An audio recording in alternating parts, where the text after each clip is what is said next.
ലോകകപ്പ് football final മത്സരത്തോട് അനുബന്ധിച്ച് നാളെ അഥവാ ജൂലൈ 20 തിങ്കൾ സംസ്ഥാനത്ത് വിദ്യാഭ്യാസ സ്ഥാപനങ്ങൾക്ക് അവധി പ്രഖ്യാപിച്ചു.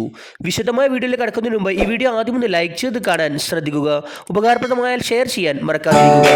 നേരെ വീഡിയോയിലേക്ക് കിടക്കാം.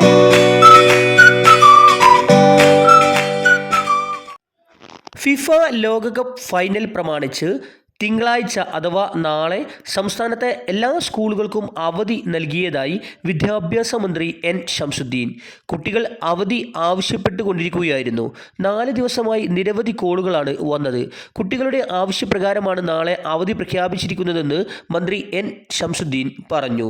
മറ്റൊരു ദിവസം പ്രവൃത്തി ദിവസമാക്കുന്നതിനെക്കുറിച്ച് തീരുമാനിച്ചിട്ടില്ലെന്ന് മന്ത്രി വ്യക്തമാക്കി. അവധി നൽകുന്നതുമായി ബന്ധപ്പെട്ട് മുഖ്യമന്ത്രിയോട് ചർച്ച ചെയ്തിരുന്നു. കുട്ടികൾക്ക് അവധി നൽകാമെന്ന് തീരുമാനിക്കുകയായിരുന്നെന്ന് മന്ത്രി പറഞ്ഞു.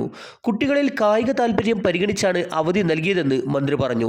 കളി കാണാനുള്ള താൽപര്യം ഭാവിയിൽ കളിക്കാരാകാനുള്ള താൽപര്യത്തിലേക്ക് മാറണമെന്ന് മന്ത്രി കുട്ടികളോട് പ്രതികരിച്ചു. പ്രൊഫഷണൽ കോളേജുകൾ ഉൾപ്പെടെയുള്ള വിദ്യാഭ്യാസ സ്ഥാപനങ്ങൾക്കാണ് നാളെ അവധി നൽകാൻ മുഖ്യമന്ത്രി നിർദ്ദേശം നൽകി. മുൻകൂട്ടി നിശ്ചയിച്ച പരീക്ഷകൾക്ക് മാറ്റമുണ്ടായിരിക്കില്ല. കൂടുതൽ വീഡിയോകൾ ലഭിക്കുന്നതിനായി ഈ ചാനൽ സബ്സ്ക്രൈബ് ചെയ്യുന്നതോടൊപ്പം നോട്ടിഫിക്കേഷൻ ബെല്ലൈക്കണിലെ ഓൾ ഓപ്ഷൻ എനേബിൾ ചെയ്യുക. വീണ്ടും ഒരു വീഡിയോയുമായി കാണും വരെ good bye. Thanks for watching.